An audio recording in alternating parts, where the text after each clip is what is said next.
Supernanny Jo Frost reveals a father once grabbed her by the throat and pinned against a wall during filming because he disagreed with her parenting technique. Hello friends, welcome to my channel. For the latest news update, please subscribe the channel and press the bell icon. Supernanny Jo Frost has revealed that she was assaulted while filming her show.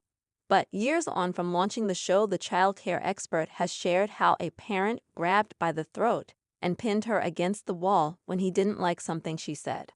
Appearing on the Parenting Tools podcast, Jo explained to hosts Jason Heron and Jordan Piano that she had been attacked while filming an episode. The mischievous boys were frequently getting into trouble for their unruly and uncontrollable behavior, despite efforts from Lisa and John, who even dubbed their home the Crazy House. The episode, which was 8th in the 3rd season, proved difficult for Jo, who battled not only rowdy children, by the intimidation and aggression from their stepfather John.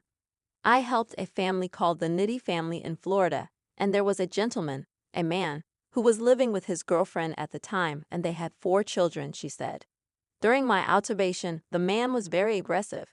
He was a complex man for sure, but he was very intimidating and had the care of these 4 young boys. He was in this blended family, right?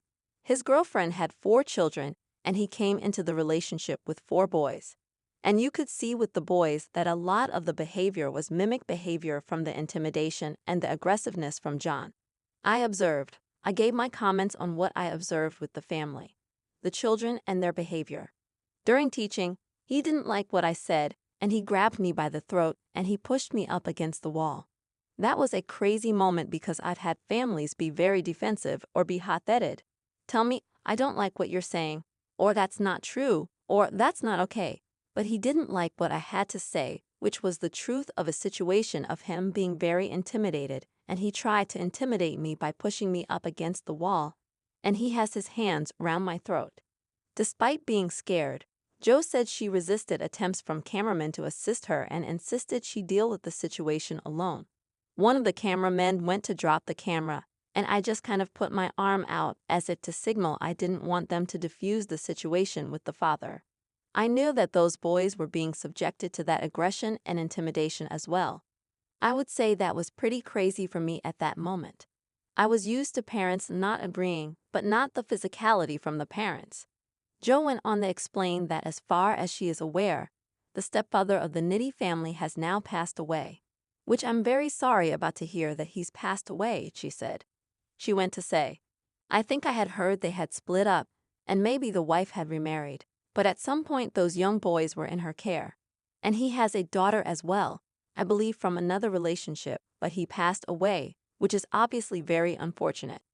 She went on to say that a lot of what is filmed does not always make the final cut. A lot of things happen, and I don't share. I choose not to, or I choose to do so if the moment comes up like it has here. You hope that helping the family. And in that moment it's being filmed, and I'm very particular about it being. It is what it is. It's real, it's not scripted. If there's a technical fault and the cameraman didn't get what I said, oh well, didn't get what I said. I'm in the moment, and once I arrive, a process happens and I don't stop. I'm there and we have a journey together, a transformative experience together to hopefully bring a family to a different space. She said all she can do is bring the best she can and hope that they are going to continue. And some families do, and I get photos and emails, and some families haven't. Sometimes it's been the mirror that's made partners realize that they don't want this, and they're not as committed as they thought they were. When I show up, I'm definitely a mirror in being able to bring the truth to a situation and how I can champion them and working through that.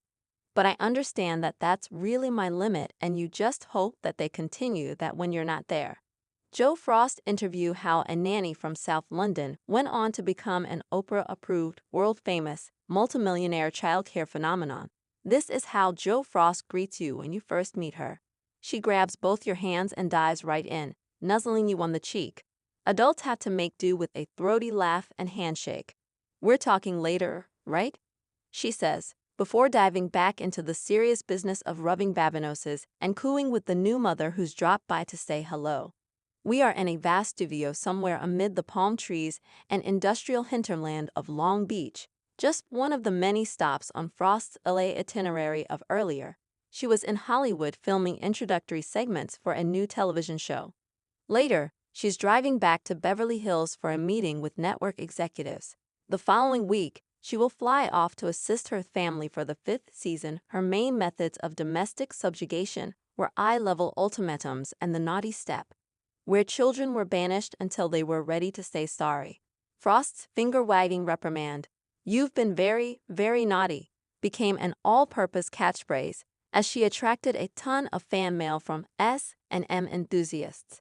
Some childcare experts were horrified by this Hobbesian emphasis on discipline, but it won her fans in the Tory party, who praised her methods in a parliamentary debate on antisocial behavior that hasn't quite happened. But the United States remains her biggest success. She has evolved from pop culture punchline to carefully managed brand, complete with a mobile phone-toting manager. Her celebrity fans run the gamut from Hugh Jackman to Britney Spears, and America's most trusted nanny is a permanent fixture on the sofas of Oprah, Leno, and Letterman. Now, though, she is getting called back under the lights for another round of pictures, complete with the only studio contraption that drowns out her raucous wine bar laugh: a roaring wind machine. Britain's best-known parenting expert has a power fan to help her shake loose her hair, literally and otherwise. After 6 years of naughty steps and tongue-lashing timeouts, Frost has decided to broaden her range and unveil her kinder, gentler side. The US version of Supernanny continues, but the British version will be replaced by Desperate Parents. Jo Frost to the rescue. This time the focus is on no-nonsense advice for overwhelmed parents, but the format will be more issue-driven, less gimmicky. Out goes the matronly suit, pulled-back hair, and severe spectacles. In come flowing locks, approachable knitwear, and vox pops.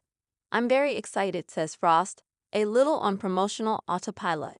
"Very excited to be asking questions and finding out information that I believe every parent is sitting indoors asking and not knowing the answers to. The words come tumbling out once she outlines the various issues that the show will cover: the effect on children of violent video games, the importance of exercise and nutrition, the rise of body image issues. Did you know 46% of girls at the age of 16 say they would be open to plastic surgery?" She says, wide-eyed. The English Supernanny outfit may be going into mothballs, but there is no imminent retirement for her crusading mother hen instincts. She thinks all airbrushed images of models should carry the words, "This image has been tampered with. By now we're eating salads in a cafe. There's no nuts or anything is there. Allergic to peanuts." Mothers walking past wave and wish her luck. People wag their fingers, aping her famous naughty, naughty pose. A van driver calls out, "You can put me on the naughty step." Frost says she gets that a lot.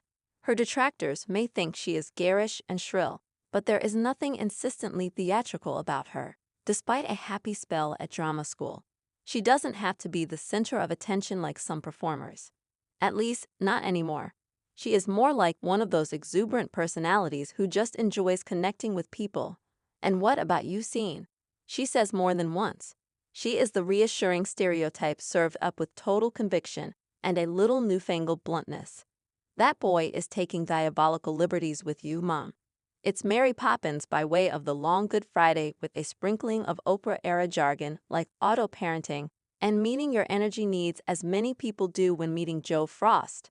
I end up sharing with her my own parenting experiences, specifically the 2-year nightmare during which our first child was suspected of being on the autism spectrum. Not even the naughty step could quell her volcanic meltdowns. My wife and I finally figured out she had a raft of obscure allergies and sensory issues, and 2 years later, she is back on track thanks to a strict diet and lots of gymnastics. Frost listens patiently. "Well, you were very attentive parents," she tells me. "You knew your child better than the experts, which is what I keep stressing. Parents have to be connected to their children and know what they need. When they're happy. When they're not. Discipline is only one part of the equation. Not that Jo Frost has been afraid to play up to the pantomime conception of the stern nanny. The NSPCC even worried that the parenting tips offered on Supernanny were outdated and potentially harmful, but most parents I know, myself included, We're secretly grateful for a reality television tutorial showing the basics of old-fashioned discipline. Anything to escape the petrifying tyrannies of Jenna Ford and her contented little baby regime. And during the darkest periods, it didn't hurt one's confidence to watch Supernanny parents who were even more clueless than ourselves. In one episode, Frost asked a mother to think